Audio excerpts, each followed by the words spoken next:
जी अस्सलाम वालेकुम। मेरा नाम अदनान इफ्तिखार है और आप देख रहे हैं यूशा मार्केटिंग। यूशा मार्केटिंग का जो नया इनिशिएटिव है यूशा रिसर्च इंस्टीट्यूट, आज की जो वीडियो है वो इसी से रिलेटेड है।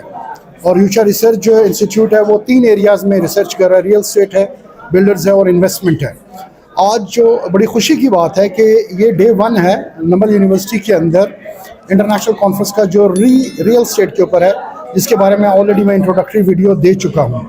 और आज जो मेरे साथ बैठे हुए हैं यहाँ पे, he is a member of FBR sir, respected honourable मुकरम साहब। आज स्पीकर थे और बड़ी अच्छी डिबेट रही सर। और इन्होंने जो है वो बहुत अच्छा जो है वो रियल एस्टेट की जो एरियाज़ हैं पाकिस्तान के अंदर और जो रियल एस्टेट सेक्टर है उसके बारे में इन्होंने बात की और बहुत फ्रूटफुल था। और क्वेश्चन आंसर सेशंस बहुत ज़्यादा थे कि आखिर में मतलब मॉडरेटर्स को इंटरवीन करना पड़ा कि हम इसके बाद जो है वो दोबारा सेशन करेंगे या नेक्स्ट सेशंस के अंदर आपके क्वेश्चंस का हम आंसर करेंगे।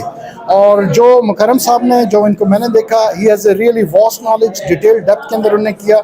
और आए मुकरम साहब से हम बात करते हैं और इनसे रिव्यू लेते हैं कि नमल यूनिवर्सिटी के अंदर जो ये कॉन्फ्रेंस हुई है उसके बारे में और जो इनका टॉपिक है, जो इनका एरिया है, उसके बारे में बात कर सकें। मुकरम साहब, बहुत बहुत शुक्रिया आपका नमल यूनिवर्सिटी के अंदर आने का, और उससे ज़्यादा शुक्रिया कि यूशा रिसर्च इंस्टीट्यूट के अंदर 2 मिनट के लिए या 5 या 7 मिनट के लिए, इट्स अप टू यू, आप अपने जो है व्यूज़ शेयर करें इस कॉन्फ्रेंस से रिलेटेड और अपने एरिया से related. Over to you sir. जी बहुत शुक्रिया। आई एम वेरी ग्रेटफुल कि मुझे इनवाइट किया बातचीत सुनने के लिए, डिस्कशन के लिए। और जो मुझे पता था मैंने बताया और बहुत कुछ मैंने सीखा अपने साथियों से। जो रियल एस्टेट का सेक्टर है पाकिस्तान में, it is not performing to its potential. हमारे पाकिस्तानी बहुत सारे लोग हैं जो कि प्रेफर करते हैं कि वो इन्वेस्टमेंट जो है दुबई की मार्केट में कर लें। जो आपके ज़्यादा अमीर लोग हैं उनको वो आसान लगता है कि वो वहाँ पे करें। पाकिस्तान में उनको ज़्यादा मुश्किलात होती हैं और उन मुश्किलात के काफ़ी सारे पहलू हैं, डिस्टॉर्शंस हैं, बैरियर्स हैं। आज जिस सेशन में हमने बात की डिस्टॉर्शंस और बैरियर्स के हवाले से, वो वैल्यूएशन का था। क्योंकि बेसिकली हो ये रहा है कि जो भी आपकी प्रॉपर्टी की परचेज सेल की ट्रांजैक्शन होती है, उस ट्रांजैक्शन की स्टेज पे उसकी एक वैल्यू लगाई जाती है, जिसके बेसिस पे टैक्सेस की भी कैलकुलेशन होती है और कोई फाइनेंसिंग चाहिए होती है तो वो भी आपको अलाउ की जाती है। तो करेंटली एक जो ट्रांजैक्शन है उसकी 4 डिफरेंट वैल्यूज होती हैं। जो DC का रेट है जिस पे लोकल टैक्सेस लिए जाते हैं वो और है, जो FBR का रेट है जिस पे फेडरल टैक्सेस लिए जाते हैं वो और है, बैंक जो फाइनेंसिंग के लिए कैलकुलेट करता है वो एक अलग रेट है, और जो एक्चुअल मार्केट के अंदर पेमेंट होती है वो एक चौथी होती है, और ये इन तीनों से अलग होती है। ये इन तीनों से अलग हो सकती है। तो उसकी वजह से बहुत सारी डिस्टॉर्शंस भी हैं और लोगों को भी प्रॉब्लम्स हैं, गवर्नमेंट को भी प्रॉब्लम्स हैं। इसके लिए बेसिकली हमने ये सेशन किया था और उसके अंदर बिल्कुल यही तय पाया है कि जी हमने डिस्टॉर्शंस को रिमूव करना है by increasing the role of the private sector.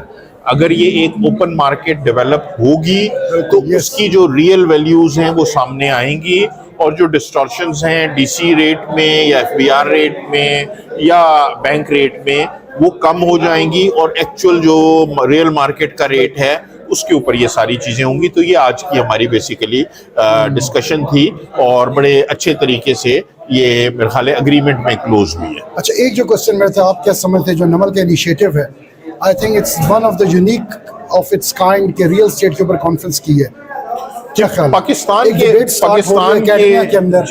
Pakistan के हवाले से ये बहुत पॉजिटिव और बड़ा यूनिक स्टेप है। मैं कोई 20 साल पहले पढ़ने के लिए ऑस्ट्रेलिया गया था, तो जब मैं वहाँ पे अपनी मास्टर्स डिग्री कर रहा था तो मुझे ये पता चला था कि जी गवर्नमेंट ने कोई भी पॉलिसी बनानी होती है तो उसके लिए उस एरिया का जो कोई एक्सपर्ट प्रोफेसर होता है तो उसको पॉलिसी के रिव्यू के लिए रखा जाता है। एक उसको बड़ी हैंडसम पेमेंट की जाती है और वो 6-8 महीने उसके ऊपर रिसर्च करके अपनी जो दुनिया की प्रैक्टिसेस हैं, जो कॉस्ट बेनिफिट एनालिसिस है और रिकमेंडेशन है वो पेश करता है। उसके बाद सरकार पॉलिसी के ऊपर काम शुरू करती है। तो पाकिस्तान में अनफॉर्चुनेटली पॉलिसी मेकिंग इस तरह की डिबेट और डिस्कशन के बगैर होती रही है, जिसका रिजल्ट भी हमारे सामने है कि अच्छी पॉलिसी नहीं बनी, अच्छे रिजल्ट्स नहीं आए। तो ये एक बड़ा हेल्दी इनिशिएटिव है। इस तरह की इंडस्ट्री एकेडेमिया डिस्कशंस होंगी, क्वेश्चन आंसर होंगे, तो अवेयरनेस भी बढ़ेगी और इंशाल्लाह बेहतर पॉलिसी रिकमेंडेशन सामने आएंगे। इंशाल्लाह अजीज।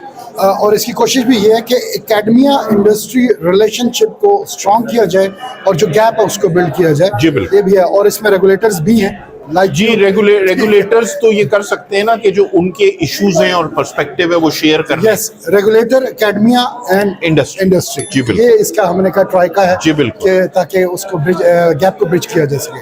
बिल्कुल। सर, यूशा रिसर्च इंस्टीट्यूट के लिए अपने व्यूज देने का सर आपका बहुत बहुत शुक्रिया।